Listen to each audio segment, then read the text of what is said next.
hold all of your students to high expectations. They can do this even when things are hard. They can do hard things. They might need different supports to get there, but they can do it, and don't lower your expectations just because a student is an ML student. Hey everybody, welcome to the MLChat podcast. I'm your host, Justin Hewitt, and I have a treat for you today.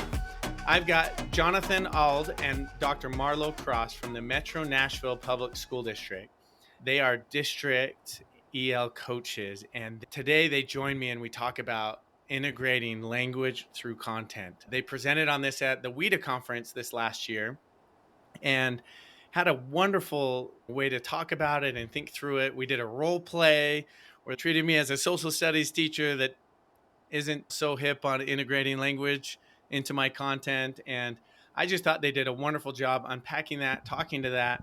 And it's just really interesting to learn about the work that our district EL coaches do. I don't know if your district is big enough to have a district EL coach, or if you have many of them, or whatever it might be. You might be the only person in your district that works with your English learners. But regardless, I think there's a lot to take from the conversation today with Jon and Marlowe, and I hope you'll really enjoy it. Let's jump in and read their bios. British native educator Jonathan Auld has over 20 years of ESL and multilingual learner experience. Currently a district EL coach, he has taught in the U.S.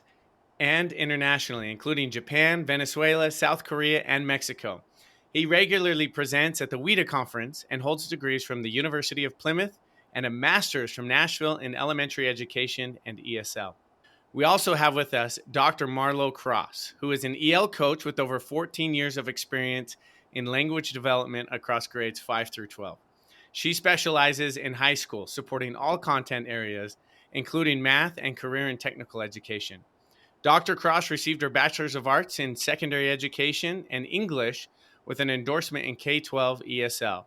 Her Master's in Teaching and Learning in Urban Schools and her EDD in Learning and Leadership in Organizations, all from Vanderbilt University. Marlowe and Jonathan, we are so excited to have you here today. Thank you so much for joining us here on the MLChat podcast. We're going to have some fun today. Thank you for having us. It's great to be here. All right. Let's hop in. I know that we learned about you from some of your presentations at the WIDA conference, and recently you presented on integrating language through content. Let's go back, though, at the beginning. How long have the two of you been working together, and how did you get to know each other? So I think Jon and I actually started in Metro Schools in Nashville at the same time, 2011. And Jon became a coach, an EL coach, before I did, I think by 1 year. 2018, yeah. Yes. And so my first year coaching, they had the title at the time was a mentor coach, someone to help me learn the ropes for coaching. And then my second year coaching, and since then, so the last 5 years, Jon has been my mentor coach and has been helping me just hone my coaching skills. We meet periodically so that I can get some support in my role. I think we are both pretty creative people and really just thinking about projects, action research projects that we could do together, collaborate just to really help students and teachers. I love that. That is so great. How interesting that you both started with Metro Nashville in 2011, and then here now you're both coaches in 2018 and 2019 and move into that role. That's fantastic. In some districts, they might not have a coach like you are. And sometimes that becomes the other duties is assigned to some degree of an EL coordinator, EL director. Do you mind unpacking a little bit of just maybe what the organization looks like in Metro Nashville and what your role is and how you work with schools, how that's broken up, just to give us a little bit of background? So I'll try and keep this really short. So we have 85,000 students in Metro Nashville Public Schools, and about 20,000 of those are students who are receiving active hours of English service, which is 1 hour per day. And so we have a ton of schools. We actually have an Office of English Learners, which has about 15 or 16 district coaches. And then some schools, large schools, meaning they have large populations of English learners, have budgeted for an in-house building-based EL instructional coach. So we have this year, we've had about almost equal 15 of those as well. Very diverse school district. Spanish is the big language, most spoken, but then we have Arabic. We have the largest diaspora Kurdish speaking people outside of Iraq and that northern area of Iraq and Syria and Turkey. So just a really interesting place that people might not realize Nashville is. And Nashville is a wonderful place to be and to visit. And I think a lot of people don't realize how diverse it is. It sounds like there's some wonderful diversity that you have in your district, and how neat to have these different pockets of different cultures and people. And so when you're working, how many schools maybe are you responsible for each? And what does your kind of day-to-day look like, if you don't mind unpacking that?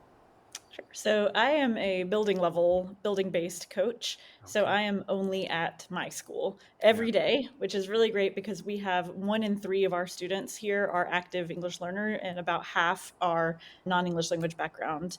Wow. And so that means basically if you teach at our school, you were going to have an active English learner in your room, and not everybody comes to us with the skills to teach them. And so it's really nice to not have to be sharing. If I were a district-based coach, I would have multiple schools. So I wouldn't be able to be with those teachers daily as a resource. So it's really a great thing that they can come to me. I can be in classrooms and build relationships with teachers just specific to this building, because my building just has such a high need for somebody to be here every day. And so what does that look like for you on a day-to-day basis? Yeah, you're coaching teachers, maybe you're working with them, but what does that actually mean, Mark? Every day is a little bit different. It can range. I would say in a typical day, I would be doing some form of data analysis at some point. We have a lot of ongoing benchmark data, or looking at data from past years, specifically thinking about our multilingual learner subgroups and just trying to think through ways that we can support them. That's a good chunk of my day. I also work directly with teachers on one-on-one coaching cycles where we're goal setting, and then going into phase 2 where I'm actually in their classroom watching or co-teaching with them, and then debriefing that as well. And then I also work in collaborative planning with teacher teams. So this year I've worked very closely with math. So we have integrated math here, 1, 2, and 3. So that's our freshman through junior math classes. And also with our world history group, that's been a close support this year as well. So there's a lot of just, how can I support a whole team of teachers? What are some strategies I can share with them? Planning professional development or leading professional development. Those are the typical day-to-day pieces. And then occasionally meetings, of course, and just supporting teachers with individualized learning plans for their EL students, and helping them understand who their multilingual learner students are in their class and how to best serve them. You are so nice to unpack that for me. Like, you gave it all. I love it. That is fantastic. And I think it's just so important. It's actually, as you're talking through that, it becomes relatively easy for me to see how you could become that much more passionate over time and just understand the importance of integrating language through content, working with Yes. all of these different teachers. And so I'm excited to unpack that and talk to that a bit, but it's neat to see all those skills to come together. Those are some lucky kids that get to have you advocate for them within that building and working with Thank all of those you. teachers. That is We really have some cool. excellent teachers in our school as well. Yeah. That is so cool. And John, how different is it when you're a district coach Yeah, and kind of working that way? What are great, some of the similarities and differences it's a compared to great what question. I provide another layer of support. The last few years, I've really been supporting schools which have invested in this building-based EL coach. So I work closely with them to collaborate with them on a variety of things, be it coaching. Professional development is definitely a big one. Oftentimes, they might need someone external, myself, to come and do professional development. So I will do that.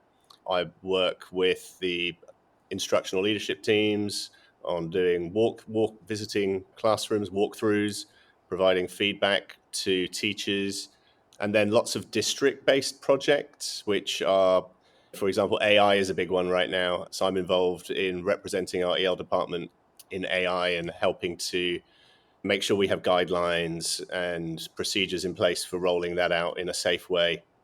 If I think about the last week specifically, a great example I've been doing at another big high school I support is really wanting to hear from students and doing some videoing, specifically newcomer students who have been in the country less than a year, and really trying to video them in their first language about how they're integrating into school life in order to build out some professional development for the school to help the cultural competency of the whole faculty.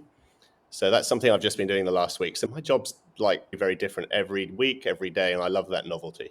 Yeah, that sounds like a fun project too. You think about these different cultures and these students that are going through experiences of coming to a new country, and there is just so much new. And I love that you're capturing that in their heritage language so they can kind of really speak freely, speak directly, and speak to it. I think that is fantastic. But that's interesting. That's neat. You two have very similar roles to a large degree, but there is some differences as well. And to see the variety, Jon, maybe of you working with a number of different schools and the amount of resources that this school has versus that school, but yet they have the same amount of English learners. So what is going on here? How do we make sure that we figure this out? So with that, I would love to understand and maybe unpack just a little bit as you're working through and figuring out where you're going to spend your time, because it sounds like really you have a little bit of a luxury where you can go spend your time where you feel like it is needed the most or where you can have the biggest impact. Marlowe, you mentioned looking at data and doing data analysis earlier. How do the two of you, whether it's the same or similar or different or whatever it might be, but what data are you looking at, and how are you using that data to decide how you're going to spend your time? There's all sorts of data.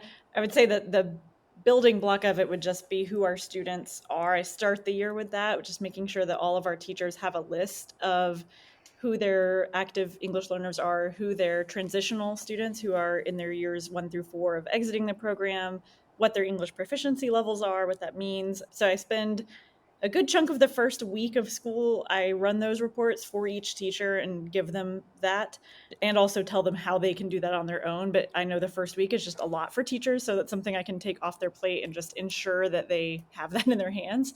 So that becomes a piece of data we can go back to throughout the year. So if we're working, like Jon and I work to support a teacher together in our welding class for career and technical education.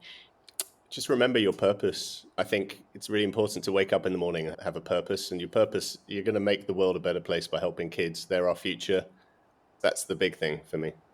And this teacher was doing group work for basically the first time and was like, how do I group my English language students? So it's going back to his roster and looking at proficiency levels and aligning the groups to whatever the task is. Like sometimes we might want the newcomer students together so that they could be supported by the teacher. Sometimes we want them mixed in so that they're not having to feel like they are leading a group. They can be more comfortable listening. So that's a smaller, on the bite size, for a teacher data. We also have in our district 3 times a year, we give benchmark tests in our state tested subjects. So for high school, that's integrated math 1, 2, 3, English 1 and 2, biology, and US history. And so those are our big tested subjects. They get a lot of attention. And so when those benchmark reports come out, we are lucky that we have a district that will go ahead and disaggregate that data for us. So we can actually see our EL subgroup. We can see our Hispanic student subgroup, students with disability, our students who are dual identified, who are students with disability and EL. And we can compare that to their non-EL peers. We can compare it to never EL peers. And it's really fun to dig into all of those different pieces and just see how they're comparing. Are we closing the gap between our EL students and their non-EL or never EL peers? Isn't it amazing? If you give a mouse a cookie, if you give me some data, I promise you I'm going to ask for some more. Yeah, it's a fun puzzle, a tricky puzzle, but it's important because not everybody, teachers don't always have time to dig into that deeply. That's and so a big part of something I think about is important for a coach is making sure we're digging that and we can help share that, explain it, and then also get teachers input for why they think something is happening so we can make plans for that in the future. It's a big piece. And then, of course, their English proficiency. This year, Tennessee is switching from WIDA to an ELPA state. So we are in a really interesting transition year where we can't really compare WIDA scores to ELPA scores. It's all different. So we're in this it's like a foundation year for data. We're just starting over this year because we'll be getting those scores back May 23rd. But that's a huge piece of our data. But you're not counting down the days at all. Not. It's exciting. I'm just kidding. I love that you knew the exact date you're getting that day. Yeah. That really it's the last day the teachers are in the building as well. So it's like an interesting day to get data back as everybody's leaving the building. Yes. I'm sad that this year we don't get it back before our seniors graduate this weekend. And usually I like to know which of our seniors have exited or met their growth goals so we can celebrate them before they leave our school forever. And so this year I'll have to mail them home. Yeah, we're going to have an after party, like Yes. something. Yeah. John, it looked like you were going to add something to this data conversation and kind of what data you use as you're working to figure out where to spend your time. Yeah, look, I value quantitative data a lot, but I also really value qualitative data. And that's why doing the video project I mentioned earlier, I think is so powerful. And hearing from students is one area that I'm really trying to leverage. I think their voice is the most powerful piece of data that we can get. And then secondly, I visit a lot of classrooms, and I try to do that in collaboration with people like Marlowe and administrators, and really to have a really deliberate purpose on what we're visiting classrooms for, to really gather quick kind of insights into what's happening in the class with a focus on our English learners, because that's my area. And that's revealing a lot of really meaningful data. And we could probably guess what those data points are, but it's backing up a lot of our kind of guesswork. When you mention qualitative data, sometimes that's a little bit harder to measure. It's hard to track per se to some degree. What kind of qualitative data are you kind of referring to there? And how do you think about that over time rather than just maybe in that moment? Obviously you're noticing this or that, but how do you track that over time, or how do you think about some of those qualitative data pieces that you encounter? That's a really great question, first of all. And I think oftentimes they go together, the qualitative and the quantitative. So I see it as just another piece of evidence that's supporting things that we might already believe or think about our students. But I think what it does is it humanizes things a lot more than just the number or the percentage that oftentimes teachers and educators are just getting thrown at. And so that's where I'm really trying to leverage those and communicate those to people, so that we just come back to like human first, especially in the age of AI and whatnot, really trying to make it human centered, and then provide all of those data pieces together, which are providing this kind of really valuable portrait of a student. And John and I, 2 years ago, with another coach, another building level coach, we did some focus groups with students. We were really looking, 2 years ago, we looked closely at our students who are labeled as long-term ELs, which in our state is if they're in their 7th year. And that was actually, we did it right here in this room. We did about 3 or 4 different focus groups with those students, just to hear their perspectives about what it's like to be in the EL program for more than 7 years and what their experiences are like. And it's so eye-opening to hear and to share with teachers, like audio recordings of their own students reflecting on how they're perceiving class. We've had students say that they felt like their EL class was a class for babies, or just hearing that they do appreciate a challenge. And sometimes we're quick to make assumptions about, yes, we do want to have empathy for our EL students, but we also don't want to be like, oh, you poor thing, you're having to go to school all day in English. Let me just not push you very hard. That's not helpful for them, even though it's coming from probably a good place and from a heart. But that's been really interesting. And then this year we've done at Overton, we've done a focus group of our students because we are on a list for the state. We're in the bottom 5% currently for our Hispanic students and our students with disabilities. So we've been pulling focus groups to hear from those students and their perspectives on what it's like in the classroom, what they find engaging, how they learn best, so that we can use that going forward. Just like John said, like, it's nice to have those numbers, but it doesn't tell the whole story and it doesn't capture the student's perspective. This is so valuable to work through how you're thinking about this, how you're approaching it. I really appreciate you taking the time to dig down and share this out. I love the focus on qualitative and quantitative data. A big part of what we're doing at Flashlight is capturing those student recordings and their writings. So it's these students' voice, as you mentioned, John, and their voice. How are they talking about this? What are they sharing? And it was really fun for me in a recent conversation I had with a large urban school district that had a pretty similar size English learner population to what you have there. They were talking, they have a lot of refugees in their district, and through Flashlight, they were having their students who are refugees share their stories about where they came from and what they've gone through. And to be able to capture that in a way that you can then share it with others and you can refer to it, you can give so much perspective and build so much empathy among our content area teachers that don't have as much exposure or experience maybe of serving our English learners and what kind of backgrounds our refugees are coming from. And it just completely changed the culture and dynamic within some of these buildings as these teachers got to hear the stories, their students' stories. And they were no longer just a name and a face, but they now had a story to it. And I just love that focus on the qualitative data as well.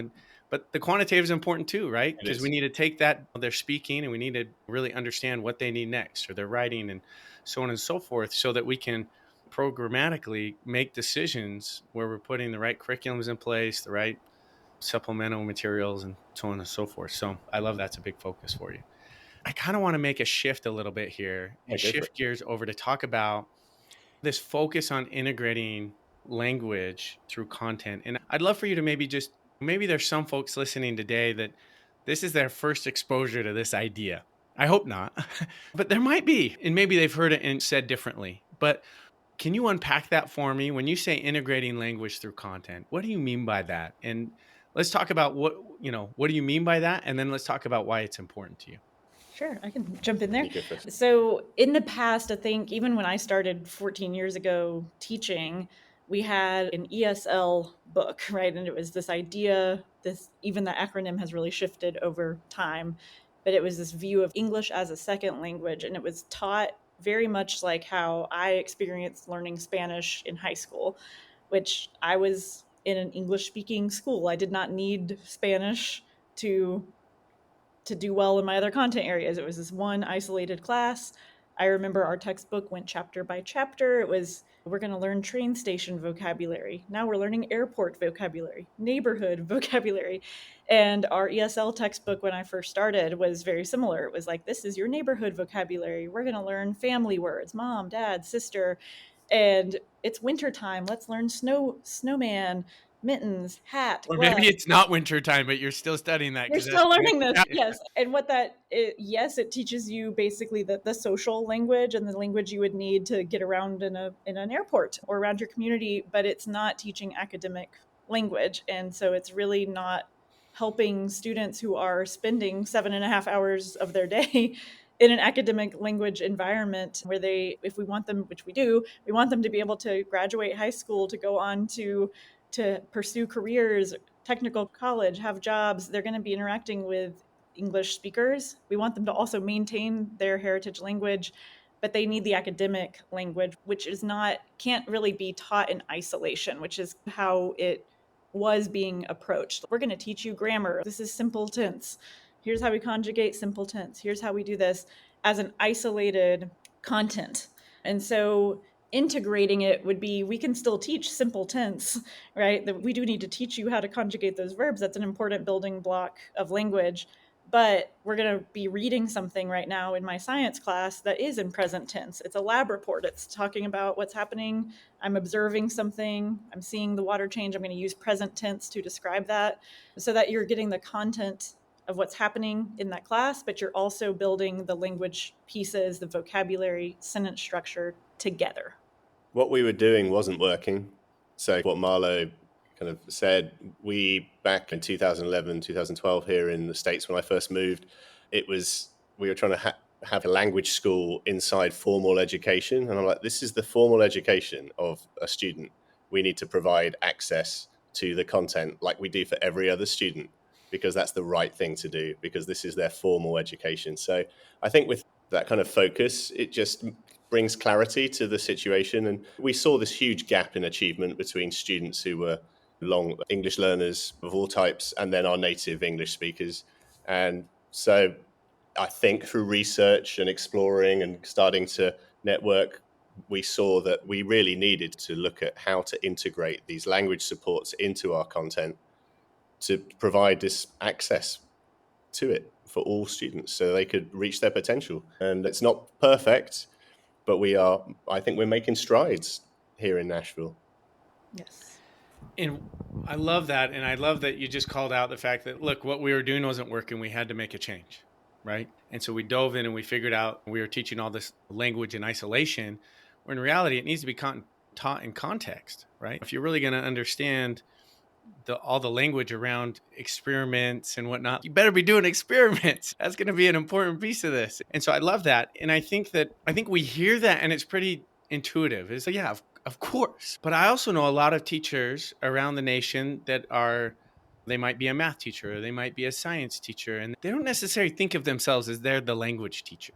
And maybe you have worked with some of those teachers, and they're not wrong. Like, the reality is you need to teach in a way that your students can access what you're teaching. And a big part of that is through the language that we use and whatnot. But talk to me a little bit about how you might approach a teacher that thinks of themselves more as the math or the science or the social studies teacher and not necessarily the language teacher, if you don't. Can I go this time? Oh, yeah. I just think of an example. A really great case that I've been working on this year. I stepped in to offer full support at a different high school, because their building-based EL coach was on maternity leave. So I'm stepping in, I'm offering more support. And prior to her going out, she had said there's a math teacher, 9th grade math teacher, who's really struggling with her students. Her students are all newcomers. And I was like, I love a challenge. So I was like, this is great. And this was a veteran teacher. And so I started connecting with her, and I visited her classroom briefly. And I saw that she was an excellent content teacher. She had the content down, and through conversations and getting to know her, I said, look, I'm not great at math. Math is not my thing, but I understand language, and I can see opportunities in your class where we could begin to allow students time to produce language. And I believe that their engagement will go up if we start doing that, because there were some kids who had their hoodies up, they were checked out, and I just saw this is not the way we want to keep going. And luckily, because the teacher had a growth mindset, and also I think I met her where she was at, and we developed a relationship first. We were able to do 3 rounds of coaching cycles together, starting with me taking a more kind of top-heavy delivery of some strategies, to then doing it together, to then finally she doing it herself. And I actually videoed that debrief, which was really great, because in the debrief she said, I see the improvement. I see it with my eyes, and you can hear it. And we've captured it on video. So it's just amazing to see. And it's not perfect, but there's big progress. And you can hear in my voice, I'm really excited about that. I love hearing that. That is so cool. Look, what do they say? Perfect is the enemy of progress. done, or something like that. I don't know what it is, but it's not about being perfect. It's about doing the work and jumping in and getting through it. And I love that, what you said about meeting her where she was. I think that shows people we care, right? I think that shows people that like you're important too. Like, it's not just about the kids. It is about the kids, and it is about the students, but it's also about the teacher, and it's meeting them where they are. I love the 3 rounds of coaching that you went through, and that you took the time to go through this. How long did this take? How long did this evolution That was a take? couple of months. That work started in January and ran all the way up through the 3rd quarter. We have 4 quarters, so until past spring break, so around the end of March, early April. Yep. And she's a believer now, like that song. She's great. That is so cool. I love hearing that. And do you Yeah. mind unpacking what those 3 rounds of coaching were? You said you gave us the gradual release of Sure, absolutely. Yeah, but I'll try and keep it succinct. So it started with really just visiting the classroom, seeing what the situation was, and she allowed me to video. Yeah. And I shared what the purpose of the videoing was to the students, because there's quite a lot of anxiety right now, obviously. And I said, I'm here because I want to give you more opportunities, or help more opportunities happen in your classroom with your teacher, who's an excellent math teacher. And then through an initial kind of onboarding process, we crafted an instructional goal and a student learning goal, so that the teacher knew what was my pedagogical change going to be, and then what do I want students to be able to do. And it was very clear it was production, because the students were not producing any English whatsoever. It was very much sit and absorb. 95% listening was what was happening. And so then through that, we developed a strategy together that I was going to deliver. We videoed that, saw what was going on, how did she feel, collected the evidence, debriefed that, tweaked our goal, and then decided, okay, we're going to try a different strategy to see if that works better. Videoed that again, So video was really powerful for this teacher. And the great thing was we had multiple microphones capturing student output. So we could really measure how much output the students were doing and hear it as well and get those little bite-sized pieces of language, which were very encouraging. And so then that moved into a final cycle where I was like, okay, do you feel comfortable delivering this strategy now? And she was like, yeah, I'm ready. And so that was just awesome to hear. And again, more video. And then we could compare and contrast the data points that we had from the microphone, from all the different microphones to the beginning, and really see the change in the engagement of the students. And that's where we ended, really. That is so powerful. And I am so proud of that math teacher. How great is that? What a wonderful evolution, and kudos to her. I think that's another example of qualitative data versus quantitative data, right? And to be able to really take the time to sit and look in what does this actually look like as far as how much are students participating and how many of them have hoods over their head and they are not there. And I think that's a really important piece of this. Marlowe, I know for you, you've taught in middle school and done a lot of work in there, and now you're coaching at the high school specifically. As you think about integrating language through content and helping teachers teach this, what are some of the other strategies that you've used to help either A, get teachers on board, or maybe they're already on board, they just don't know what to do? Can you walk through that? Yes. So I would say one thing that I'm thinking of a lot is in learning through coaching, often, and for anybody in here that doesn't have a coach at their school, like if you are an EL teacher and you're asked to support, sometimes like a quick feeling that we can get if we hear about a teacher not providing supports or not giving the sink or swim method to their whole class, it can be quick on us because we're so passionate about language and we can have this expert blind spot. We can be quick to realize or to think and assume wrongly, I think, that people have a will gap, that they're not willing to help their students. They don't want to help them. But it's really a lot of times it's a mask, and it's really that there's just a skill gap. They don't know how. And so I approach a lot of times if I'm working with especially like math teachers or these, like for us with our career and technical education teachers, a lot of them are coming directly from working in the industry and don't have degrees in education. And so even just basic pedagogy they might not have the skills yet. And so I have to frame when I work with these with teachers like this sometimes is that it's not that they're not wanting to help their students. This is, like Jon said, like this is a challenge. It's hard to integrate content and language. It's hard to serve a class that has native English speakers and newcomers in it. That's not an easy task. And just remembering that we're here to help them support with some skills. And so just determining through coaching, like Jon said, like visiting their class and seeing what might some skill gaps be. Where's a bite size, like one right next thing they can do that's going to help their students, that is not going to overwhelm the teacher and make them feel like I don't have time to do that, but what's something that is important for them in their context that they need right there. A lot of times there's a divide between a math brain and an English linguistic brain. And so math teachers are like, I don't know language. And our EL teachers are like, I'm not doing math. But just helping them realize that every class, every context has academic language, has its own phrases that you're using. Like in a lab report, that looks really different. It's a very different type of writing. Talking about science feels very different, and there's linguistic pieces. And it might not be that I'm trying to get a teacher to be able to pick apart all the linguistic elements on their own, but I can support them side by side and say, oh, you know what, in your math, you're actually comparing and contrasting these two types of functions.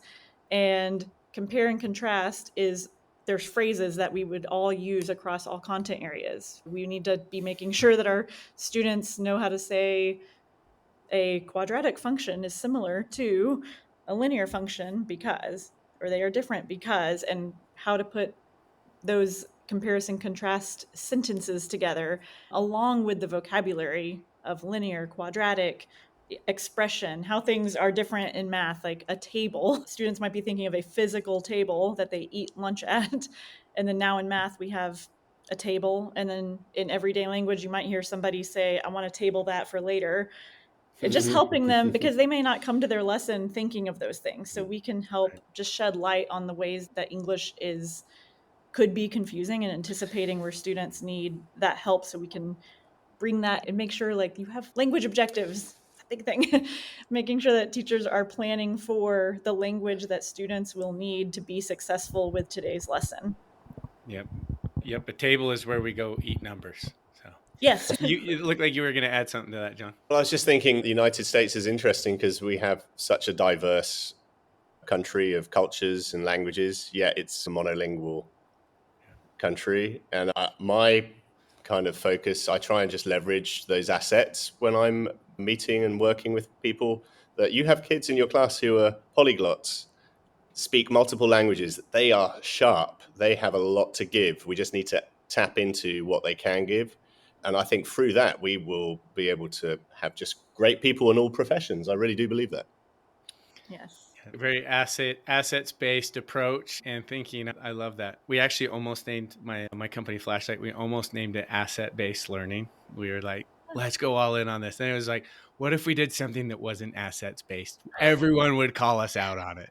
I have two things I want to ask you about, and then we have a kind of a list of questions we'd love to go through with you, just more rapid fire. But do you find that it's easier? I know that you both are tending to do more coaching, it seems, at the middle and high school levels. Is that right? Yeah. Is it easier for elementary teachers to see the need, see the value of integrating language into content and teaching language through content? So what that makes me think, first of all, I got my master's in elementary education here. And so I have that background in what that means. And I've worked in some elementary schools. So I've seen, and I've supported them in my 7 years of coaching. So I've seen what it looks like in elementary schools. I think there's a couple of things here. One thing I want to speak to is, I think content knowledge, the way our secondary teachers are trained, they're very content specific, whereas our elementary teachers seem to have a better grasp of integrating language through their training. And sometimes there's a lack of that knowledge at the secondary level. So that was something that jumped out to me. Marlowe, what were you were going to say something as well? A difference also that made me think of is in the high school, we have so many, our state standards are really intense. And there's, as far as being just numerous, for example, our US history group, those standards, they have 97 standards to teach in a school year. And yes, some of these can be combined together, but it is massive. And so a lot of our teachers, and biology is the same, there's a pressure at the high school level to get through. There's this pacing pressure of the district expects me to be on pace with this curriculum at this time, at this week in the year. And so I hear a lot from our high school teachers, even more so than middle school. There's this time constraint where they're saying, I don't have time to be a language teacher because I need to teach 97 content standards. And that's one of the mindsets that I have to work with, is thinking through. And that's why integrating has become something I'm very passionate about, is you can't teach your content in isolation. Like, language is inherently embedded in it, and just helping teachers understand how they work together, how language is a vehicle to learn the content, and your content is also a vehicle for learning the language. But really unpacking that for teachers and making sure, like, if you're just pacing through this content, you're also not preparing your students. Like, they will not understand like how to comprehend when they get to, for example, a state test, if we're not working with the language and preparing our students for that. So well said. How many days are there in the school year? 240, something, I don't know, something like. No idea. 10 months. I was just trying to think to myself, how many actual school days are there? And you got to get through those 97 standards. I was just trying to think of that social studies teacher, that U.S. history teacher. Yeah. And all the tests that our students, when I first moved here again, I was absolutely shocked how much instructional time was being lost for my English learners. I just couldn't believe it. Yep. It almost felt like the second semester was just being tested. And so I've been really thankful here that this year with the ELPA test, that one of my schools took a risk and said, we're going to try and knock this out in one day, because they could. And they did it. And I was like, this is great. You're giving kids back instruction, which is really what I believe they need, because it's what school should be doing.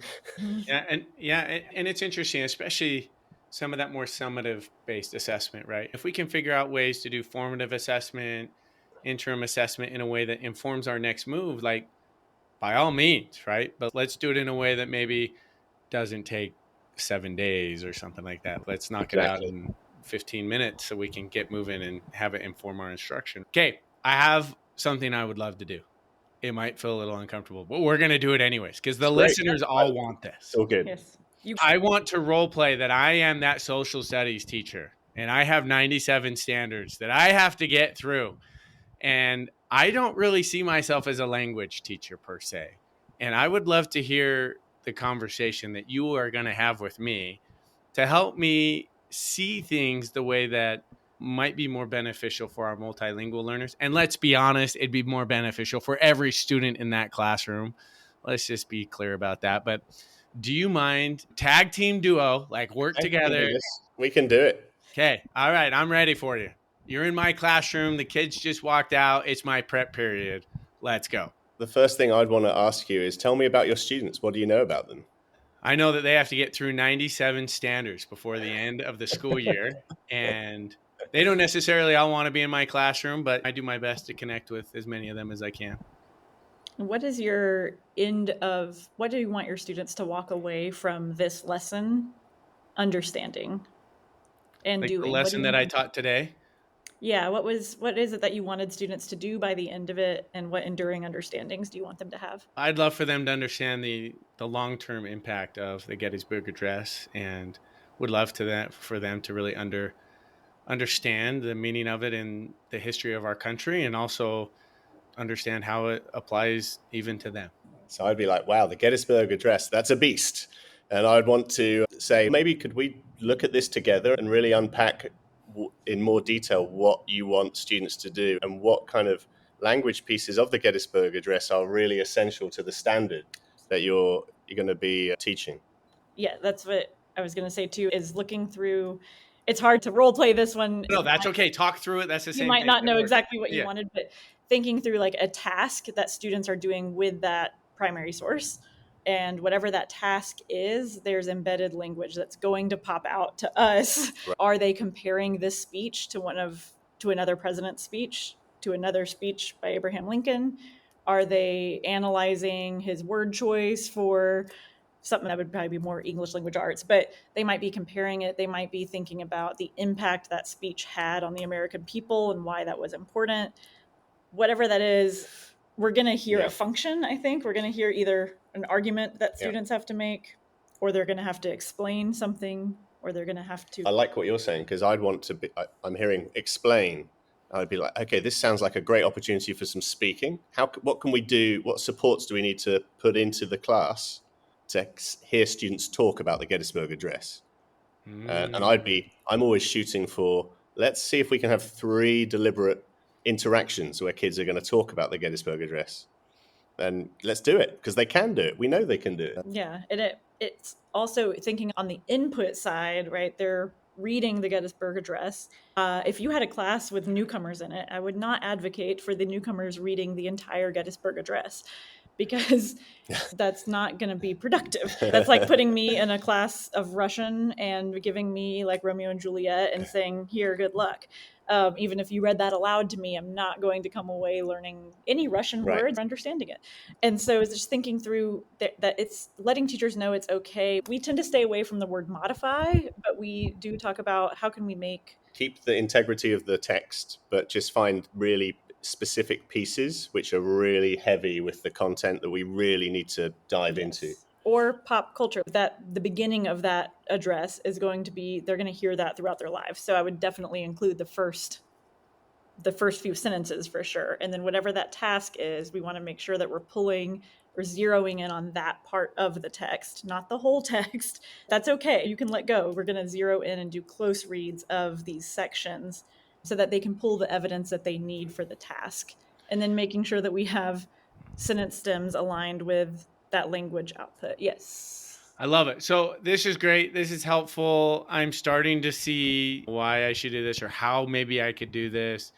Jon, you said I need 3 like conversations. A lot of times when I give the kids time to talk, they just talk and talk, and they're not being productive. Yeah. It's just not productive time. Do you have any other strategies that you'd like to share with me? I have my go-to is the Q triple SA strategy.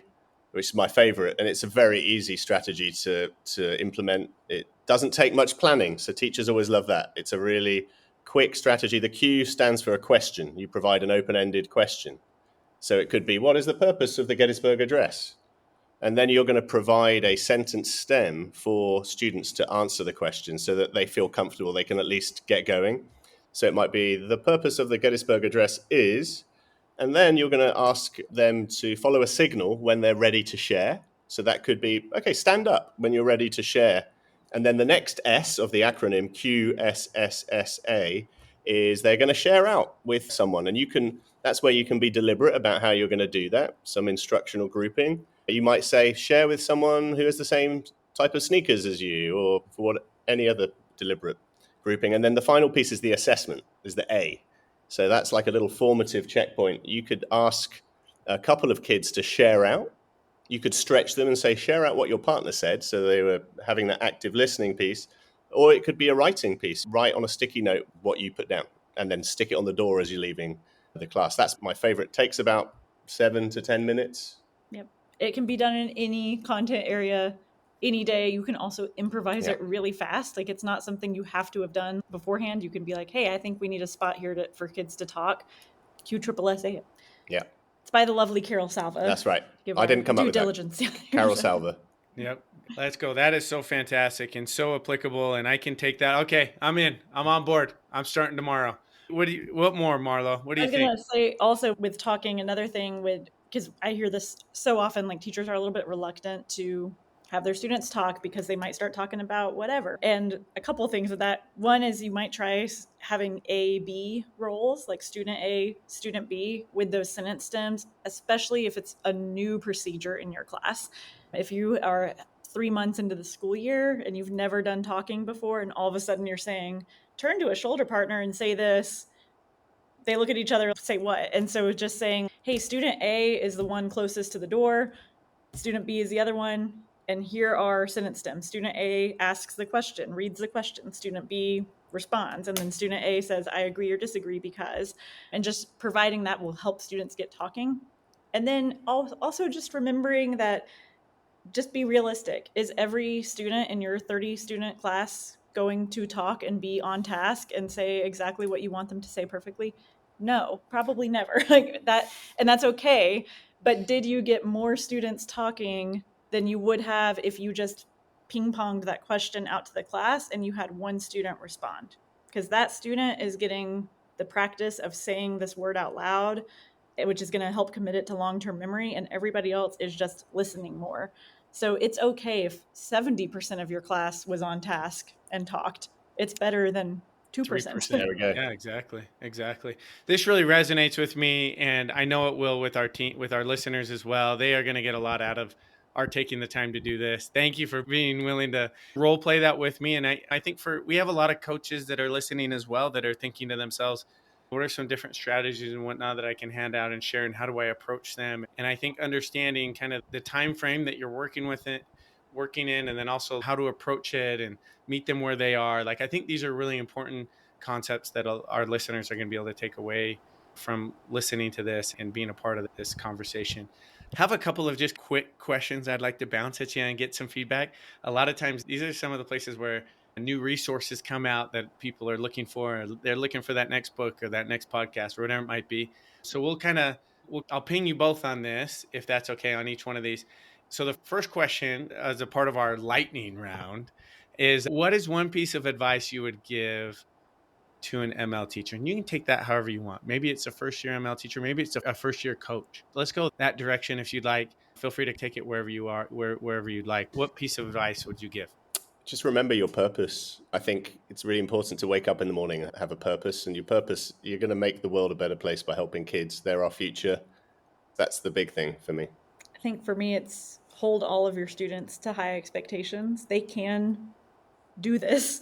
Even when things are hard, they can do hard things. They might need different supports to get there, but they can do it. And don't lower your expectations just because a student is an ML student. Oh, such beautiful advice, both of you. Thank you for sharing those.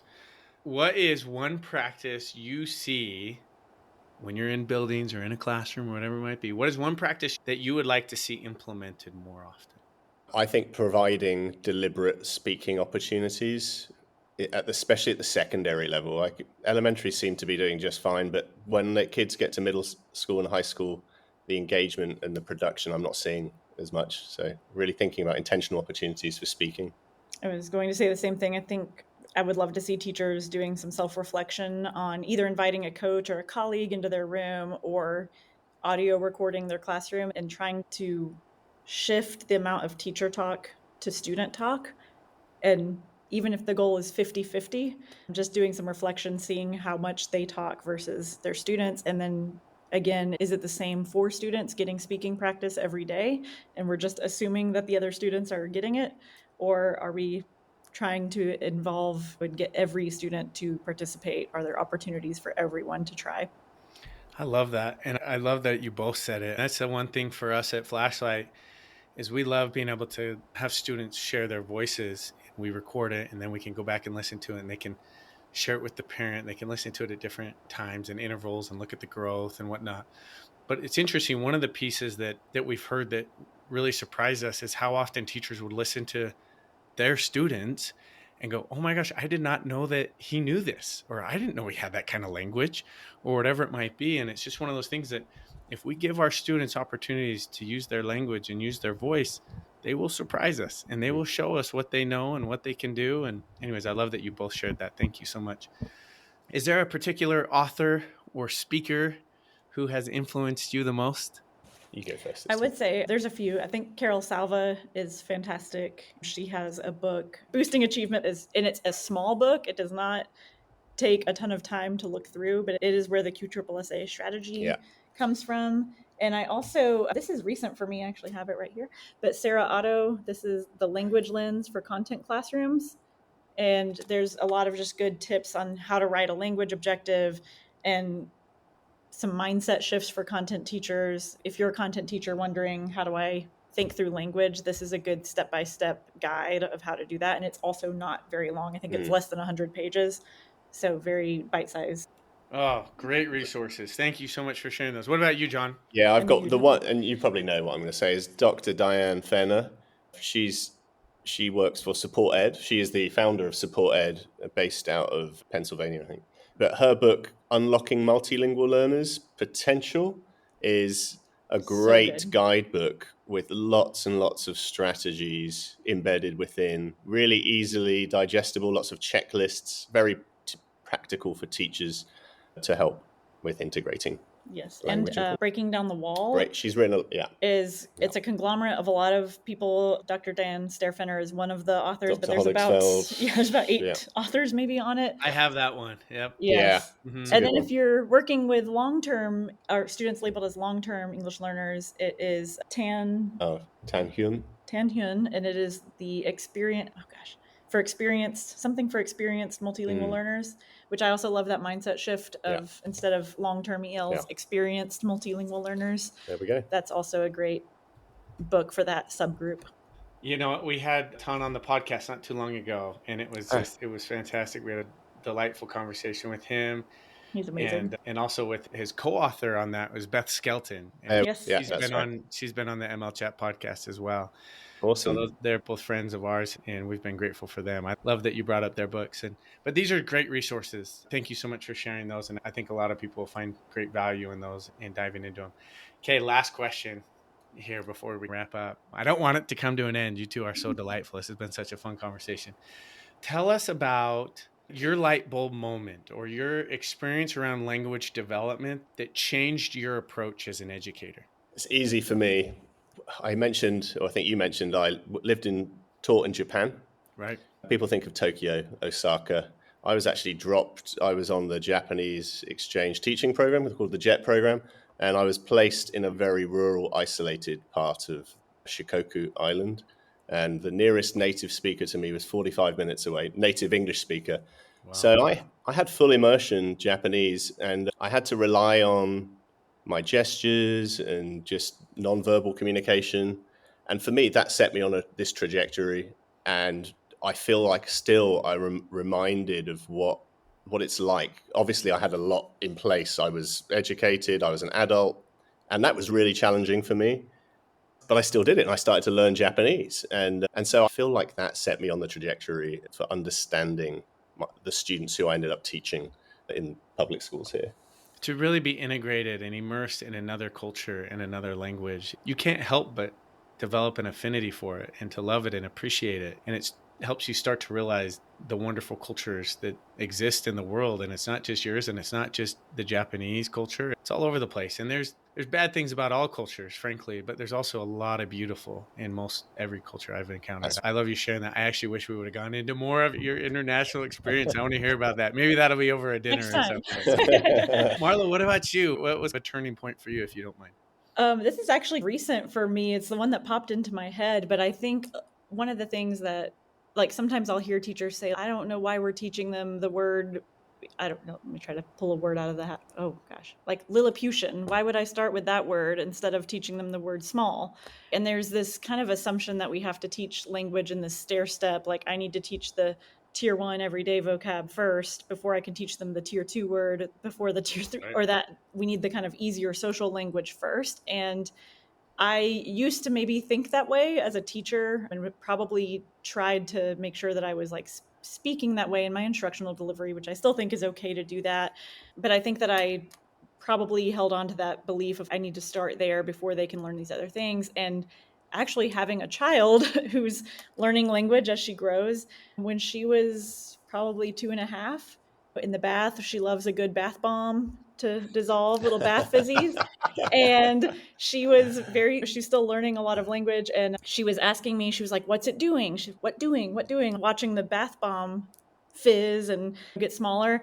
And I started to say, oh, it's melting, because I thought she'll understand melting, even though that's not really what's happening. And then I stopped myself, like it was coming out of my mouth. And I said, it's dissolving. And now my child she says dissolving, which is very cute, but she's 4 now. She just turned 4, but I love it. Like, she'll just tell people, and she can apply it to other things that she sees dissolving. And is it dissolving? Yeah. Like her ice. And I'm like, I didn't need to bring this down to a word she already knew. She's learning the language. Why not start with an academic word that she's going to hear? It's not doing a disservice to her. It's, wow, you know what this is. She also can tell me that the coffee is percolating. And it's just really fun. But I do think about this when I hear teachers saying, like, why are we teaching them this word? And that's a word they're going to see academically. Yeah. You don't have to. Now, it's really important to also say, here's another, like, you might have the word like scorching. I don't want to not tell a student that means hot, but it doesn't mean I have to keep the word scorching away from them. It's that fortified input leads to fortified output. There we go. Yeah. Oh, man, I love this. You two are a great duo. Wonderful conversation. Like, this is so fantastic. We're going to have to do another round of this, but thank you so much for taking the time to come and join us on the MLChat podcast and talk through integrating language through content, but all of these other pieces as well that are so helpful. Marlowe and Jon, I just want to say thank you for the work that you're doing. You're really impacting a lot of students, a lot of educators, and I'm glad that your message gets to go out to all of our listeners of the MLChat podcast. But thank you for being with us today.